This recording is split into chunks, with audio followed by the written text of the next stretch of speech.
course I forgot to click unmute my mic. None that I know of, nor would I presume to bestow one, for that would be condescending. I see. It's very considerate of you.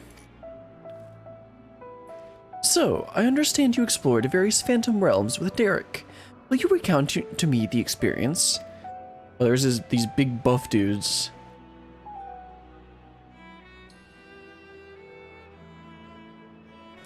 So while the gods tested you sorely, you did not sense any malicious intent.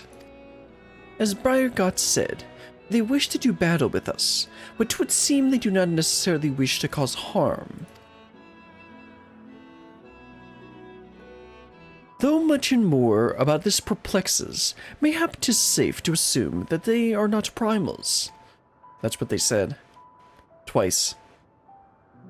As you may recall, Living Way once told us that the art of summoning is taught by the Ascians incorporates the fervent desire to assimilate others into one's belief. Thus do the resultant primals seek to enthrall worshippers, who in turn seek to grow their ranks. But these beings appear to harbor no such desire. If they are primals, then they are unlike those that have been summoned in recent memory.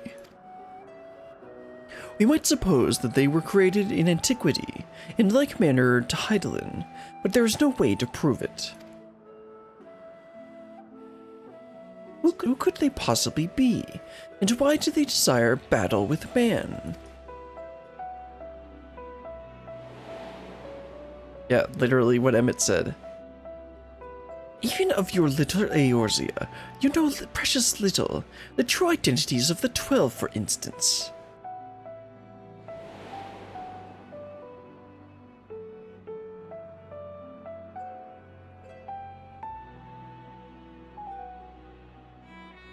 Emmett Selk did say that, didn't he? Yeah, you were there, Graha.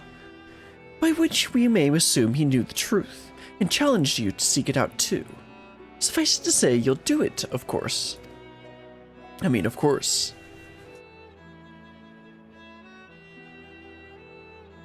Insofar as we can ascertain, this is a matter which has implications for the entire star.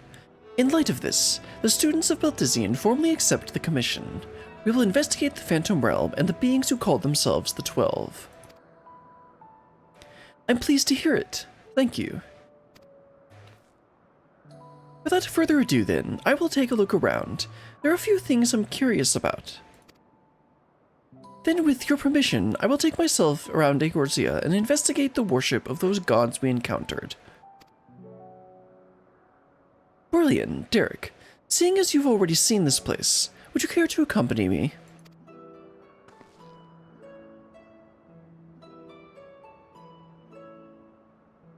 By all means, in which case...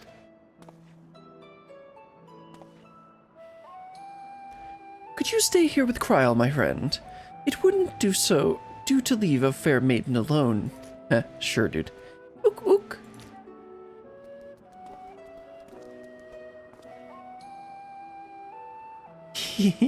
I shall be glad for the company. Take care then, and good luck. I guess we gotta go do some investigating on the 12.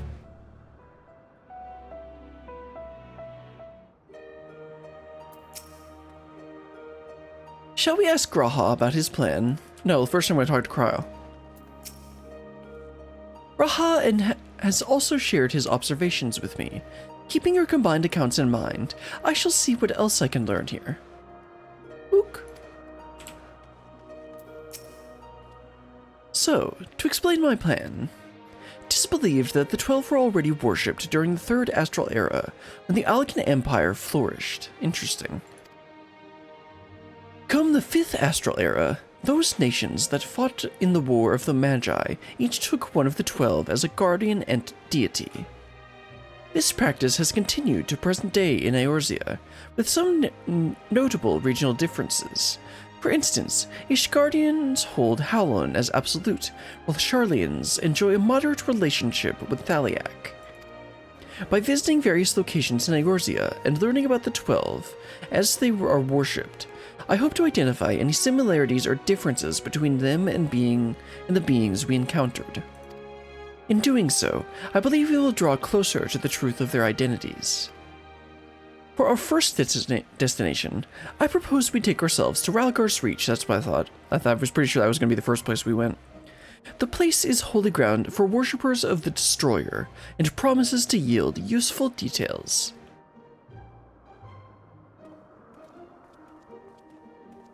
Alright, let's head on over to Ralgar's Reach. I'll go and I'm going to take a look at the statue, see if it's the same statue we saw in the fight. Let's see, is this the same statue we saw? Pretty much. Okay, now okay, right at the center.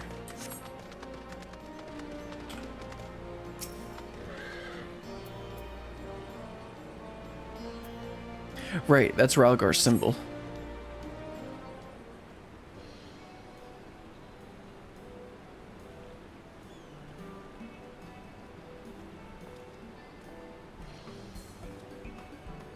There you are, Brillian.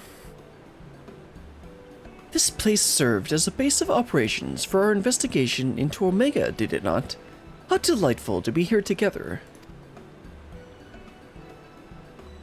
If you don't mind my making an observation, it seems you enjoyed traveling with company.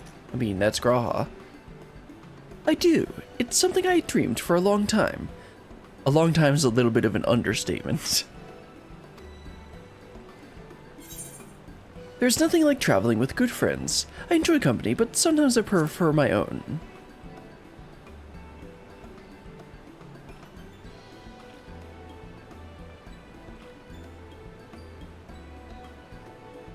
Is that so? What of yourself? Do you normally travel alone? In my wanderings, I much prefer to have solitude. Not that I avoid people or communities, mind you. As a matter of fact, I've been here before, on the trail of the Phantom Realm. Now that I think on it. More often than not, these places where Phantom Realm sightings are known to occur have a tradition of 12 worship. Then I dare to hope we are on the right track. As I'm sure you know, Ralgar's Reach is the home to the Temple of the Fist, the ancient headquarters of the Fist of Ralgar. Raised by the Mad King Theodoric, the temple lay abandoned before the Alamegan resistance claimed it for its operations. While I doubt that much literature has survived over the years, the people here may possess some knowledge of the local faith. So let us split up and make inquiries, and reconvene here afterwards to share our findings. Okay, sounds good to me.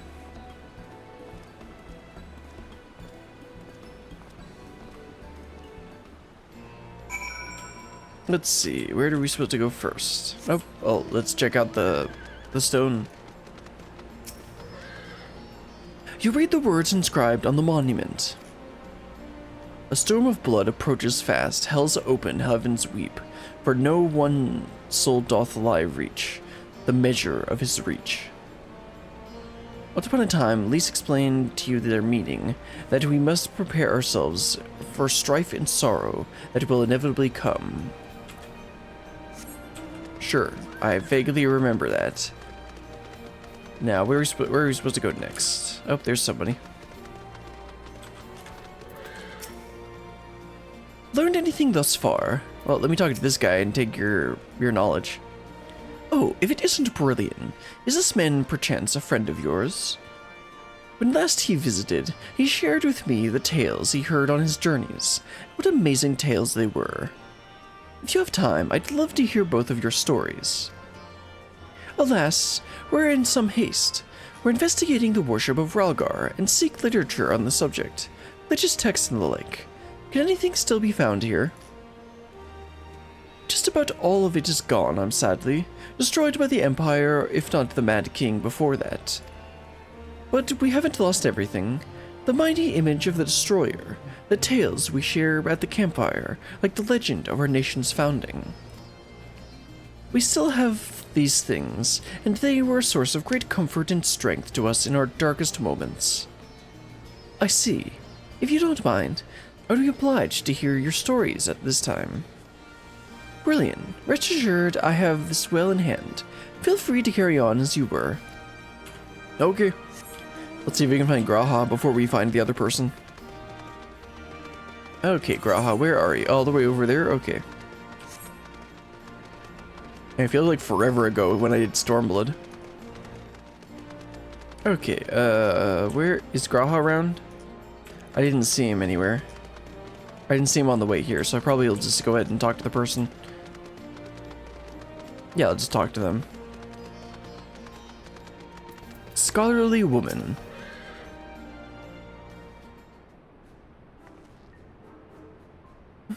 Yes, if you have business, please make it quick.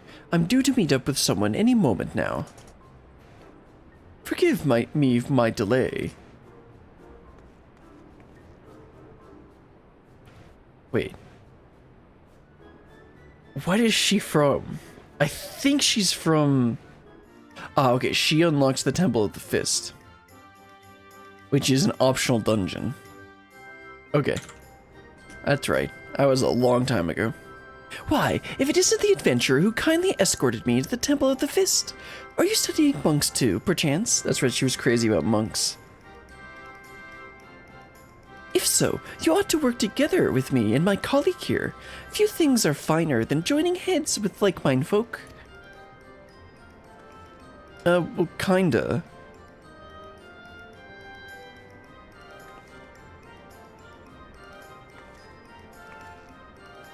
Researching the worship of the Destroyers, you say?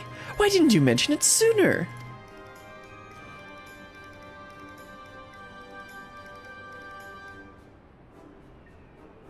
This is a copy of Destructivity, a scripture of the Fist of Ralgar. The original is one of the few texts that survive the temple's razing, and is in the safekeeping of one Professor Eric. I went to the trouble of having this made for my colleague, only for her to say she doesn't need it, so I will offer it to you instead. Lest you forget, this is your passion, not mine. I'm simply assisting you as a favor, and I thank you not to put us in danger.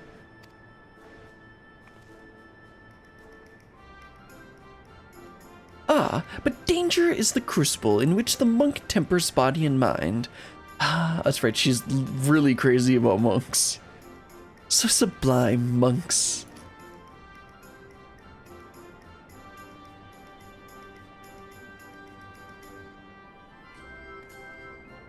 Well, we had best return to our work. Till next time, adventurer. I forgot just how crazy she is about monks.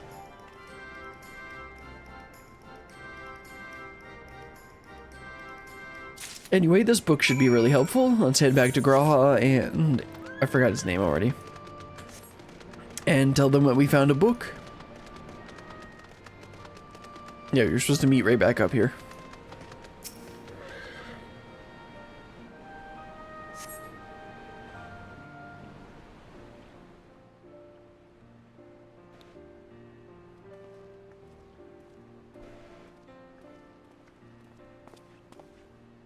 Brilliant!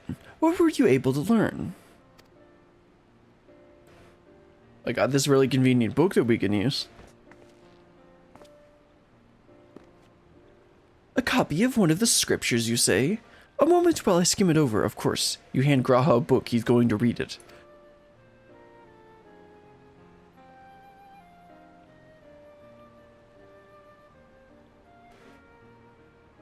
I see. This chapter appears to be a record of the construction of the great image of Ralgar, written in the style that suggests folklore was committed to parchment. When the deluge of the sixth umbral calamity threatened Eorzea, the ancestors of the Alamegans were guided to safety by a comet. Believing that it was sent by Ralgar, they came to hold him in the highest. This much of the tale I had been familiar with. But according to the scripture, among those refugees who followed the comet, some claim to have caught sight of Ralgar himself. Interesting.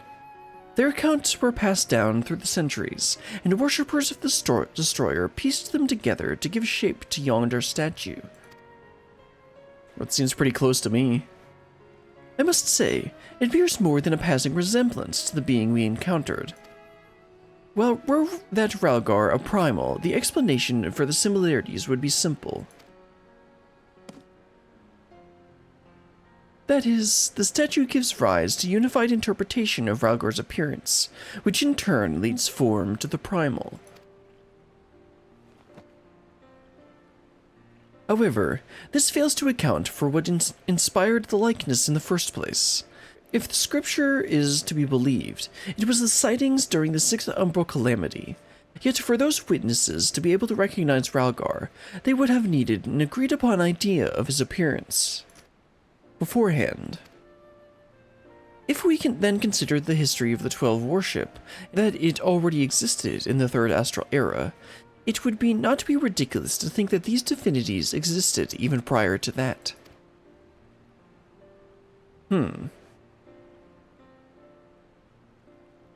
So the question is, did these beings give rise to their representative faiths, or are they primals born of them?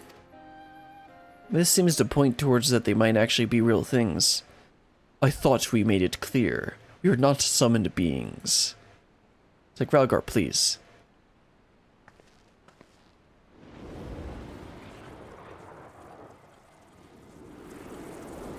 Just Ralgar and Byrgot paying us a visit.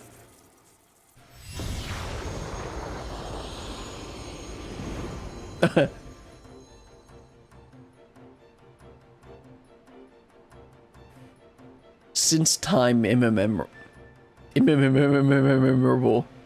Since time immemorable, our domains have lain scattered across Eorzea.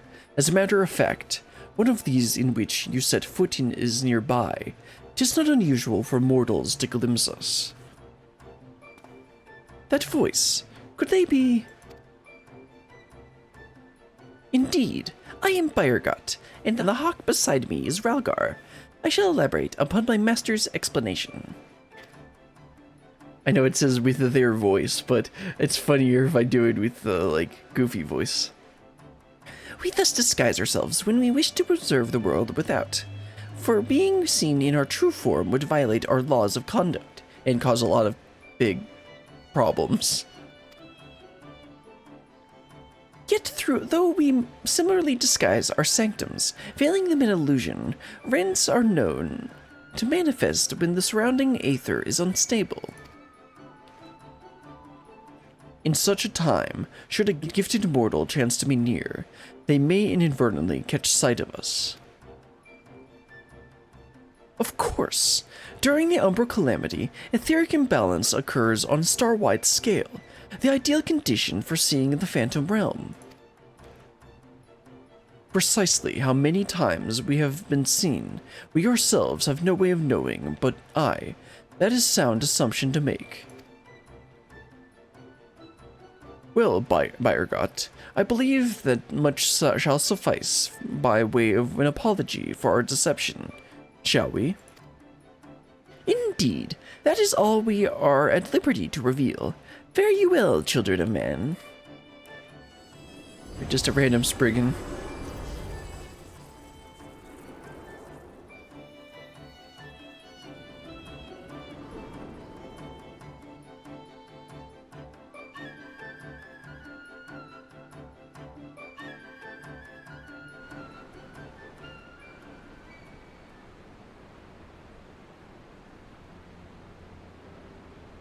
That was interesting.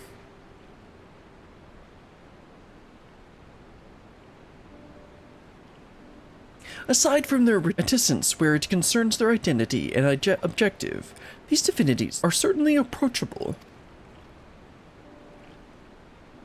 That's true. If what they say is true and their worship can be traced back to their sightings, it would serve to explain one thing. According to my research, in the field of comparative mythology, Rhalgar is often observed to bear many similarities to Ramu, except the beard isn't quite as big. Assuming both were inspired by Rhalgar of the Phantom Realm, their divergence may be attributed to differences in culture between man and sylph, because Alamegans were attacked by Gridanians, and like that, or so there was something like that, where like Gridanians like slaughtered Alamegans or something like that and pushed them back or like attacked them or something. So it makes sense to have the Rhalgar be present in both of their cultures. So you believe they may have given rise to the prevailing faiths of Eorzea?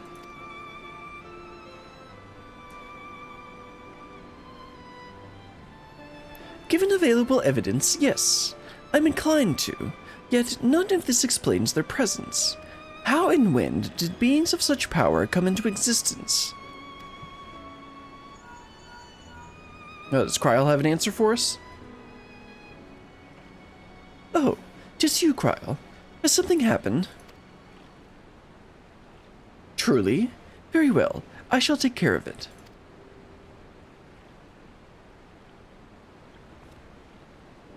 Kryl has recruited an acquaintance to aid in our investigation, an authority on mythology.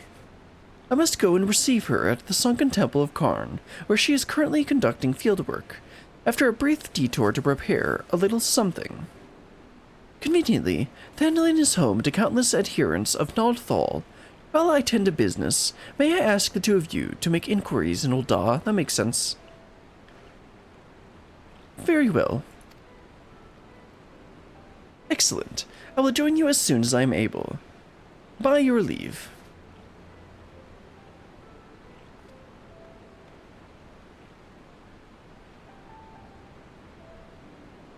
What's this little something that he wants to prepare? And who is this person? So, it is to be just you and me in Ul'dah. I suppose it can't be helped. Yeah, because he said that he's a bit of a loner.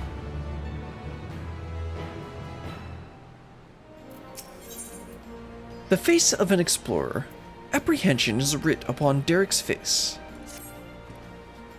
What strange manners for the one who proposed the survey to so promptly abandon it. I'll not lie. I'm not given to working one-on-one with one another, but I suppose I agreed to this arrangement. He's a loner. Well, we'd best be on our way.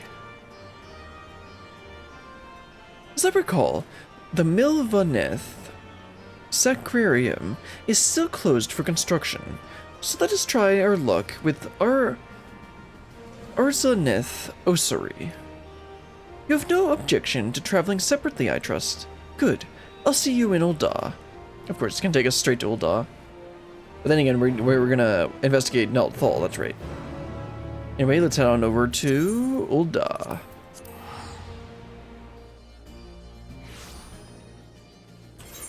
Okay, now where are we headed? Oh, okay, right. Of course, we're gonna go talk to the Conjurers about Nald'thal. Not the Conjurers. Conjurers are healers. The Thaumaturges. Oh, right, who are we talking to? Ah, there's Derek.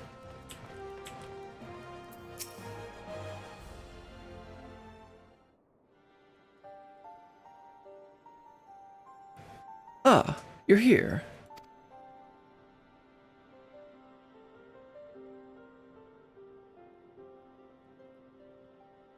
Of the Defic twins, Nald'thal, here they worship Thal, who keeps the realm of the dead and weighs the worth of men's souls. In contrast, Nald keeps the world of the living and oversees their financial fortunes. Their names are borne by many a location and religious organizations. Some extremely wealthy and powerful exist to nurture faith in them. On the surface, it may seem strange that a hub of commerce such as Ul'dah would be home to such spiritual people, but it is actually quite logical when one considers that their religion is, in essence, commerce. Yes, the Lala religion.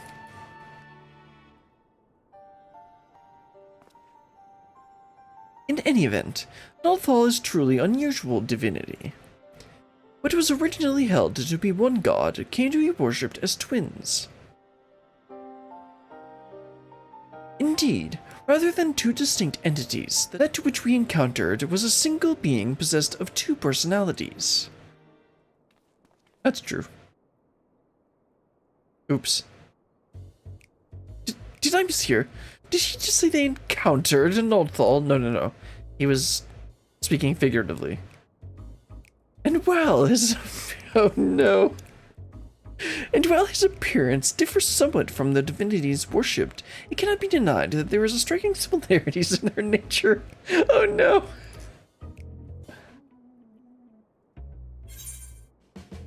We're starting to attract attention. Perhaps we should avoid talking about that here.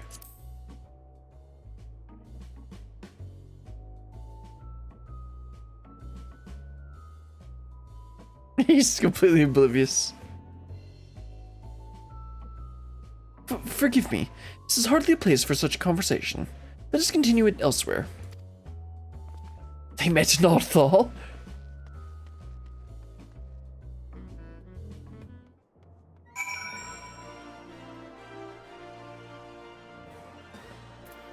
Okay, Derek, we can continue our conversation now. 'Twas careless of me to openly speak of our encounter with a divinity within a place where he is worshipped. Hereon, I will exchange greater caution, you better. Surprised they didn't lynch us or something. I thank you for alerting me to my indiscretion, and ask that you keep it between us.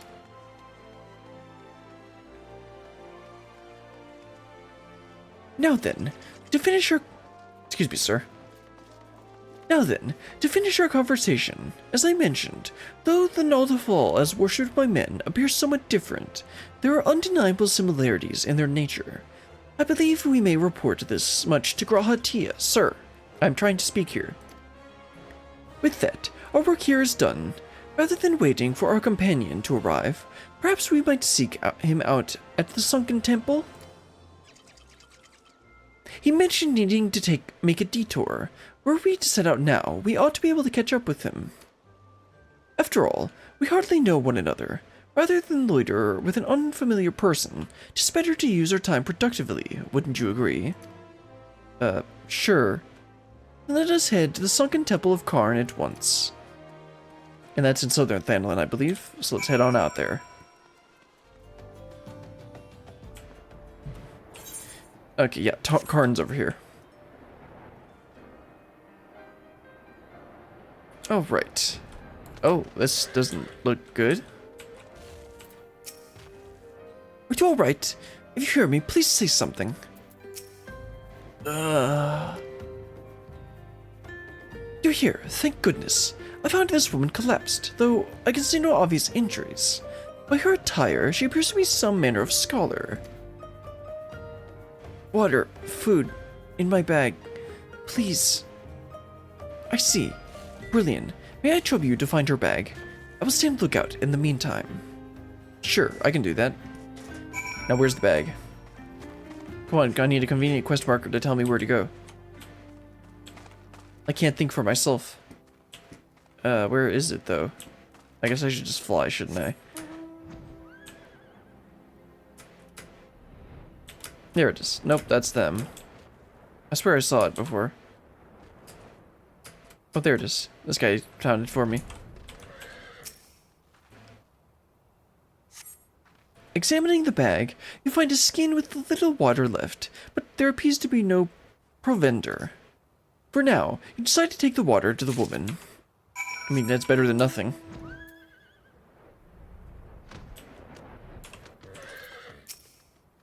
If I understand her correctly, her bag is somewhere nearby. Please find it. So thirsty. So hungry. Well, here's a little bit of water.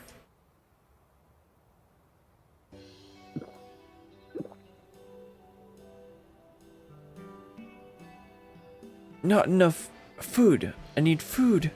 Well, I mean, I've got food in my inventory, but that's not canon. I have not saved dried meat, tough as leather. Do you have anything easier to consume? I mean, Yes, but again, not canon. Oh, Graha.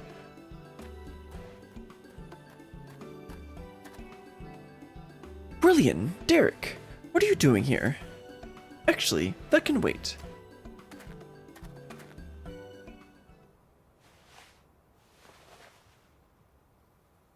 Steady, Shugaim. I've brought you Archon loaf and coffee. Made sweet and creamy, just as you like it. Well, then it's not coffee anymore.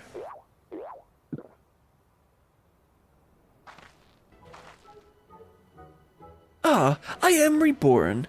Washed down with a sweet beverage, the life-giving nutrients of Archon loaf permeate my being from head to toe. Ah, yes, another Charlian. Thank you, kind stranger. However, you knew my preferred source of sustenance. You are truly a godsend. Wait a minute. Oh, it's you, Raha. What brings you here? I don't recall mentioning my fieldwork. It's for my research into the Beladians' worship of Azim, you see. Have you heard from Kryl? The students are presently investigating the 12, and we would prevail upon your expertise.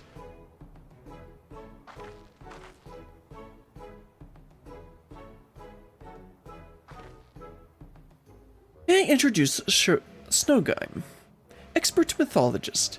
She is a collaborator of the students, and like many of Charlian's scholar, is passionate about her endeavors to the point of forgetting to eat.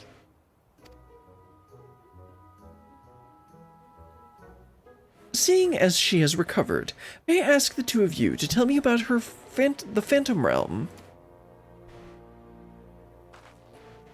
Yeah, so we kind of like med for the members of the 12, and like, yeah.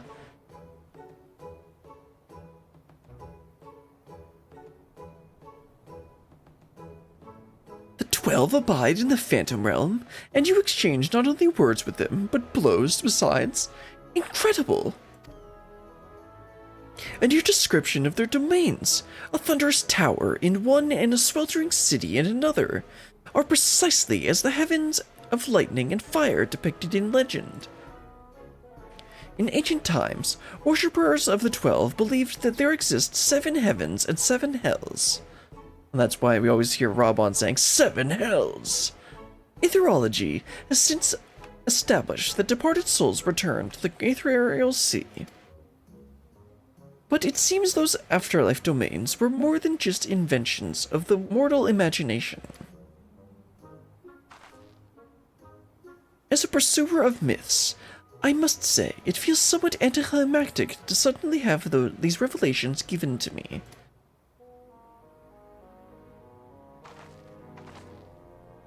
But more than that, I'm dying to know more, which is to say, please allow me to join your investigation. I'm sure he's not happy about it, but Graha will be like, great! Ahem. We would, of course, welcome your presence. Without further ado, then, let us head to the Omphalos. Kryl awaits us there.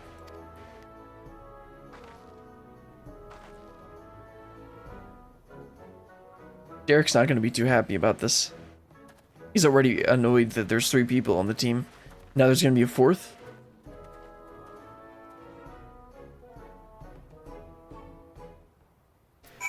Alright, let's head on back. Where are we going? Omphalos?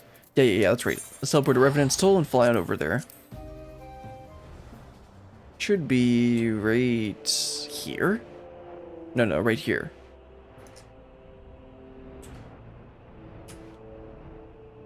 Oh, right, it was between those 2 rocks. That's what I was looking for, but I couldn't quite see them.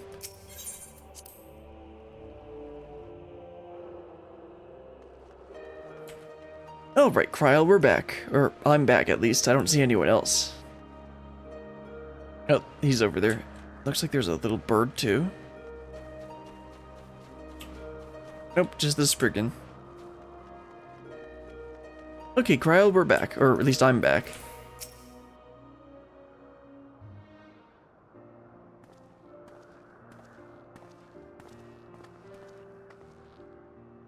Welcome back, everyone! And welcome, Snowgrim. I'm glad you could join us. Kryl, how delightful to see you again. I understand you've been doing a fine job of leading the students. But may I say what a lovely place this is? At a glance, this appears to be the highest of the heavens of legend, the seventh heaven. Seventh heaven. And ooh, if those aren't the symbols representing the other heavens, I take it those are their respective gateways. I should like to pay them a visit. Hold your horses, Snowgrim. For Snowgrim's benefit, let us review what we have learned thus far, and thence deliberate the next step.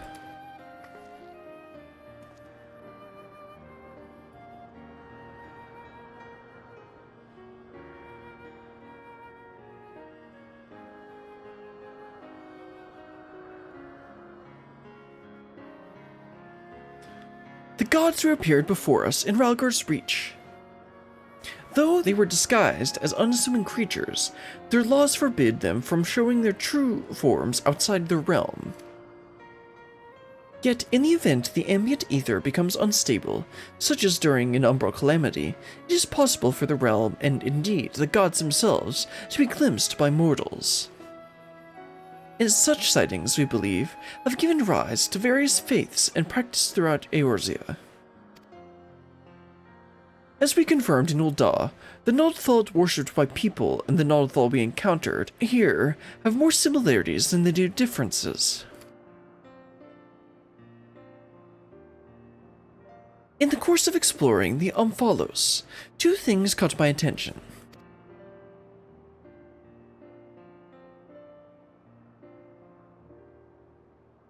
The first is the gate which lies in the innermost area. If each one of the 6 gates lead to an elementally aspect heaven, and we stand in the 7th heaven, as Snowgime says.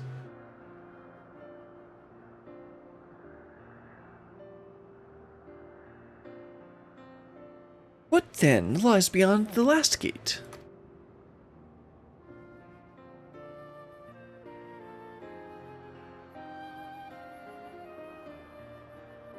The second is the monument. It harbors some manner of magic, unlike anything I've seen before. I will endeavor to decipher it, but it will take time.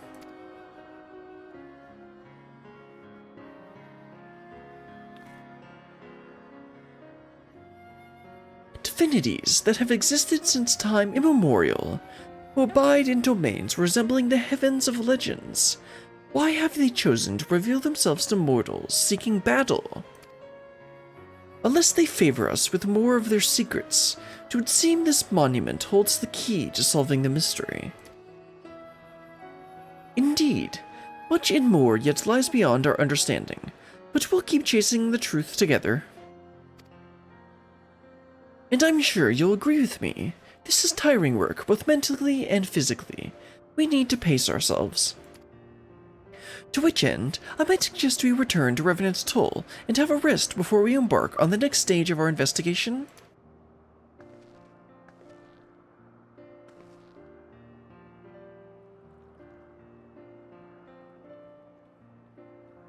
Oh, that's gonna wrap things up. Let's go ahead and head back to Mordona, and then we'll finish up this quest. Right? Right?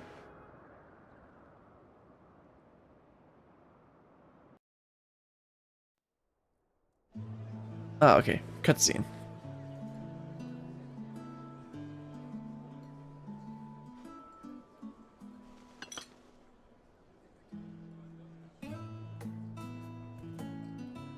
So rarely do I get to simply chat with colleagues. I'd fairly forgotten what it felt like.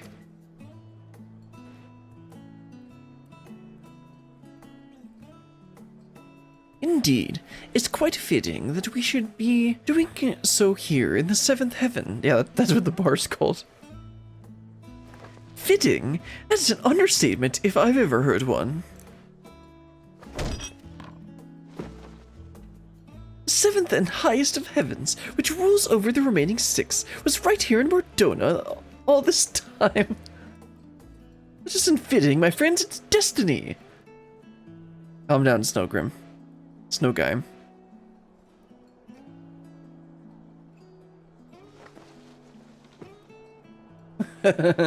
Little bit over much. You're obviously well versed in the myths surrounding the heavens and hells. If you don't mind, I should like to hear your thoughts on them.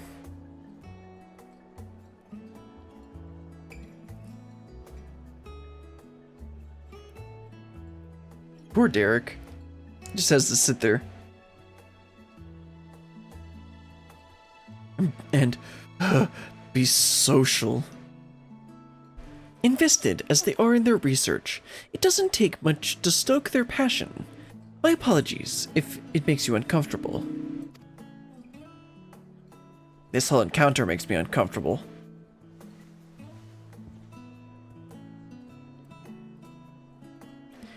Having always traveled alone, I'm admittedly not too familiar with such a lively atmosphere, but I don't mislike it.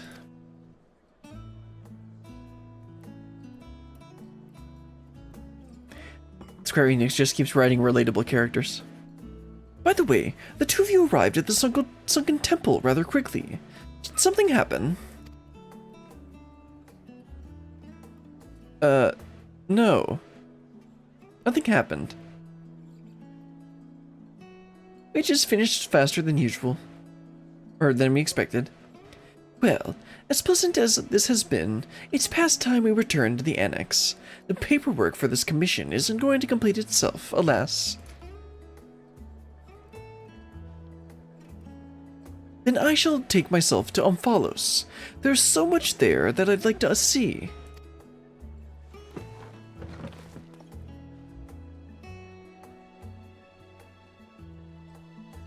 And I believe I'll go for a walk nearby. It's getting a little warm in here.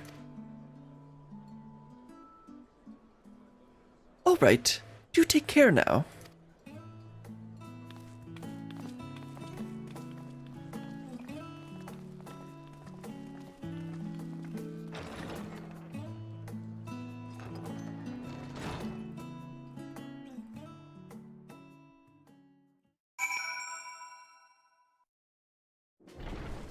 Alright, where do we need to talk? Oh, okay.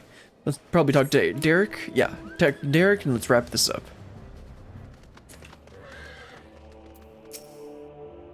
Oh, brilliant. It's pleasant, isn't it? The smells and sounds of a tavern. It makes one feel alive. And afterwards, stepping outside alone and breathing the cool air. I like that just as much. While we await developments, I shall remain here in Revenant's Toll. If there are any tidings, rest assured, I will share them with you. Thank you for your help thus far. I doubt so much could have been accomplished without you. Of course not, I'm the main character. The quest doesn't happen if I don't do it.